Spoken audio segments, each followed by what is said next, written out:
Hej wszystkim, to jest filmik, który jest robiony więcej niż 6 miesięcy po zakupie Hoovera i już znacznie więcej można powiedzieć na temat tego odkurzacza.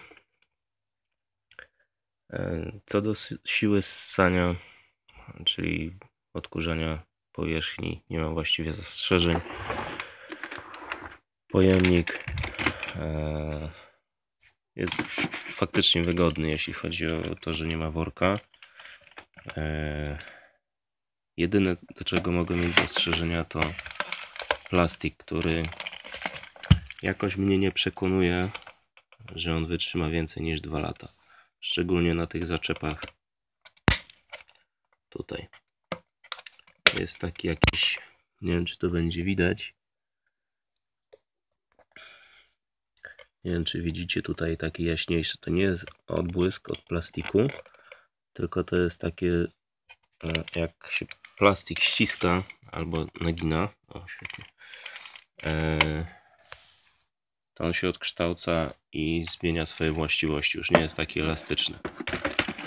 Także mam wrażenie, że to po którymś rozłączeniu,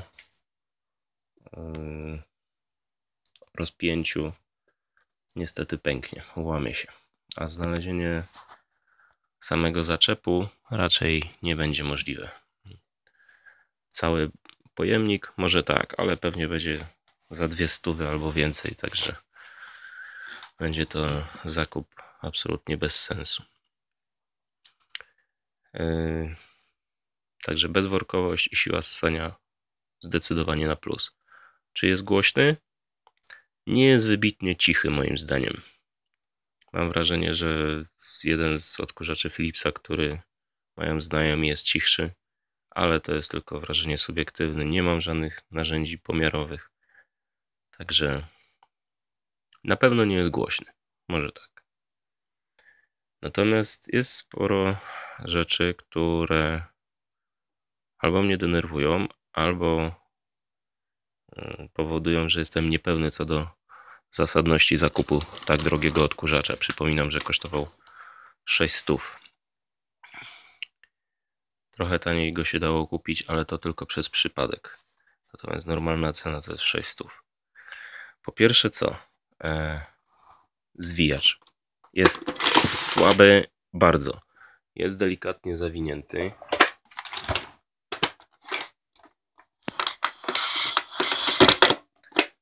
I ledwo wciąga. Wystarczy, że gdzieś będzie, nie wiem, przyhaczał o jakiś mebel i już się nie będzie zwijał. Bardzo często trzeba go w ogóle wyprostować, żeby zaczął wciągać. Także zdecydowanie jest za słaby. W porównaniu do Zelmera, który potrafi wciągać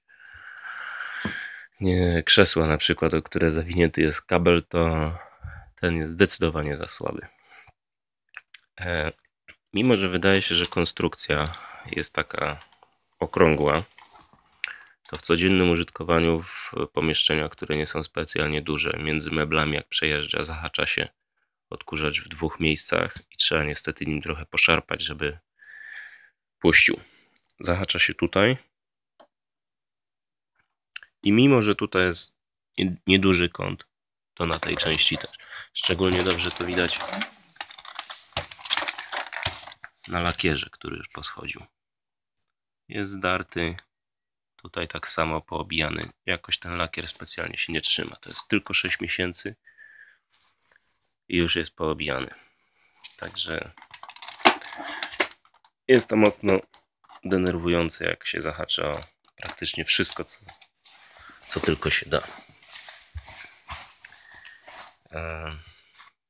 Zaczep rury. To jest dziwoląg straszny jak dla mnie. Z jakiegoś powodu nie jest ona symetryczna. To, co już wam mówiłem, nie widać tego dokładnie. Tak, o. W tą stronę jest zagięty, w tą wchodzi. Nie jest symetryczna, więc jak się załączy odkurzacz, a niestety jest chowany do szafy, więc razem z rurą nie może być, trzeba za każdym razem go podłączać. Nie ma na rurze żadnego oznaczenia, w którą stronę jest góra tego. W związku z tym czasami się zdarza, że pierwszy odruch to jest taki, że bierze się po prostu w rękę i próbuje się wtyknąć i się okazuje, że nie pasuje. No niestety nie chce wejść, bo wchodzi tylko i wyłącznie w jedną stronę. Więc to już jest problem. W związku z tym, że nie jest symetryczna, nie jest to rura obrotowa. Co jest moim zdaniem gigantycznym minusem, bo jak się jakoś weźmie rurę od odkurzacza, przekręci, rura nie przekręca się razem z resztą. W innych odkurzaczach jest to wygodniejsze. Wystarczy pociągnąć delikatnie rurę, żeby wąż się wyprostował, żeby już nie był skręcony. Tu niestety tak nie ma.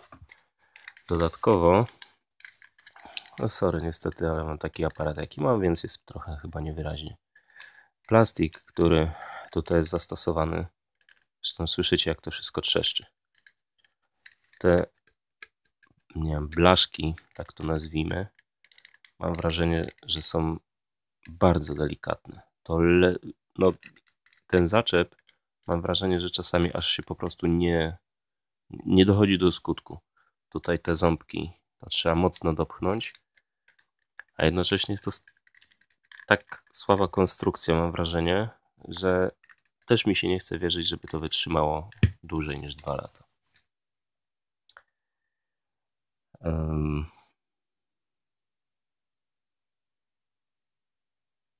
Końcówki.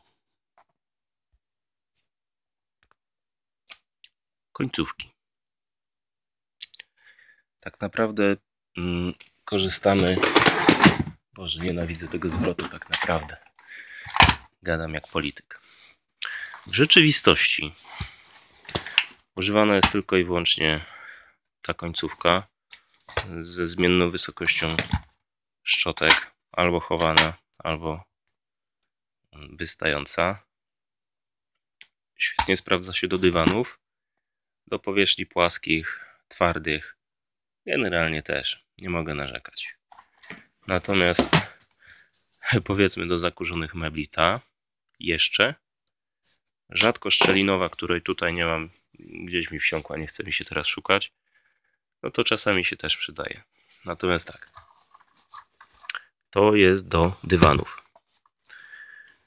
Jest idealnie płaska, nie ma żadnych szczelin, nawet po bokach, i dodając do tego siłę ssania, która nie jest regulowana na odkurzaczu, tylko i wyłącznie dziurą tutaj tą, co jest, uważam, mimo wszystko za słabą regulacją, to ta szczotka do dywanów moim zdaniem się nie nadaje. Ja nie mam siły przesuwać tą końcówką po dywanie. Jest taka siła ssania, tak zasysa, że po prostu nie idzie tego odkurzać. Dlatego jej po prostu nie używam. Do parkietów my nie używamy głównie z tego powodu, że powierzchnia, którą mamy bez dywanów, jest po prostu za mała. To jest, nie wiem, 3 metry kwadratowe to odkurzanie. Zmiana w ogóle, schylenie się do odkurzacza jest kompletnie bezsensowne. No i turboszczotka, którą prezentowałem Wam na samym początku w poprzednim filmiku, jak robiliśmy rozpakowanie i pierwsze testy. Ok, super, zbiera wszystko z dywanu. Naprawdę jest niezła. Tylko ma jedną wadę. Te wszystkie kłaki, które są z dywanu, zawieszają się, znaczy zaczepiają się, zaplątują się o te pędzelki i doprowadzają do tego, że szczotka przestaje działać. I to nie jest problem, nie byłby problem, gdyby to zapychanie robiło się, nie wiem, raz na 3 odkurzenia, raz na 5 odkurzeń. Natomiast nie jesteśmy w stanie odkurzyć jednego dywanu od początku do końca. Ta szczotka po prostu tak zwalnia, że się zatrzymuje. Nie jest to elektroszczotka, więc nie ma dodatkowego zasilania. Napędzana jest tylko i wyłącznie ciągiem albo zasysaniem powietrza. W związku z tym nie ma jakiejś gigantycznej prędkości. Ale żeby się zacierała, tak jakby zapychała szczotka w połowie dywanu, czyni to po prostu tą szczotkę też bezużyteczną. Także Płaci się ekstra pieniądze za komplet 1, 2, 3, 4, 5, 6 szczotek, z czego korzysta się tylko z jednej. Z 2.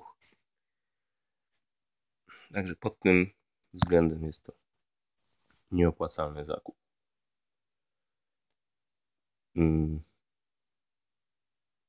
Jestem praworęczny.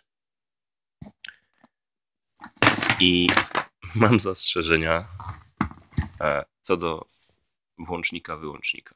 Częściej się go używa niż zwijacza. Zwijacz się używa właściwie tylko raz na samym końcu odkurzania. Natomiast wyłącznik dosyć często się wyłącza w trakcie odkurzania. Albo to coś przesunąć, albo to dziecko coś zrobiło, trzeba interweniować. Więc tego się używa kilka razy w trakcie odkurzania. Stoję po tej stronie, bo jestem praworęczny. W prawej ręce mam rurę, więc z tej strony stoję. Jak chcę wyłączyć, to jest zwijacz. Natomiast nadepnięcie nogą z tej strony graniczy z cudem, więc muszę obejść, odkurzać i go wyłączyć. Pierdoła, ale mnie to denerwuje. Jak ktoś jest leworęczny, myślę, że będzie zachwycony. Brak małej ssawki. Spośród 6 ssawek, które mamy, nie mamy ssawki takiej szerokości. Mniej więcej troszkę węższej niż ta, która daje bardzo mocną siłę ssania, ale jednocześnie odkurza sporą powierzchnię. Na przykład odkurzenie samochodu to jest problem. Nie ma czym. Także jak na 6 ssawek i brak takiej, to bardzo dziękuję. I teraz tak, podsumowując. Cena 600 zł i sporo upierdliwych rzeczy. Między innymi jakość wykonania. Jeśli założymy, że odkurzacz wytrzyma powiedzmy 5 lat, albo 4 chociażby, czyli 2 cykle reklamacyjne, to powiedzmy, że jest to udany zakup. Jeśli się nic nie rozwali. Natomiast jeżeli to strzeli w 2., 3. roku, ja już nie będę miał gwarancji, to wydanie 600 zł jest moim zdaniem bezsensowne, niekorzystnym zakupem. Lepiej by było dla mnie, jakbym kupił 2 Zelmery bardzo dobrej jakości po 300 zł, które by mi wytrzymały w sumie 4 lata i wyszłoby na to samo, jakbym kupił Hoovera. Także nie wiem, czy będę robił test po 4. roku, po 5. roku. Być może dopiszę to w komentarzach, jak jeszcze będzie YouTube na przykład działał. No nie wiem, zobaczymy. Trzymajcie kciuki, żeby się nie rozwalił. Jak na razie jeszcze mechanicznych problemów nie było i nic mi nie popękało. Także mam nadzieję, że Wam się to przyda. Jeśli jeszcze nie kupiliście, to się mocniej możecie teraz zastanowić, czy to jest gra warta świeczki za 600, czy nie lepiej kupić Zelmera dobrego za 300. Mówię Zelmer, bo najczęściej kupowany jest Zelmer. Jest to bardzo popularna firma. Równie dobrze może to być Philips albo Whirlpool. Whirlpool, z tego co patrzyłem, bardzo ciche odkurzacze robi. Philips też ma niezłe. Ale mimo wszystko Zelmer chyba najpopularniejszy. Od czasów PRL aż do dziś jeszcze jest. Także zastanawiajcie się dalej. Korzystajcie z tych informacji, które Wam dałem. Także na razie. Do zobaczenia.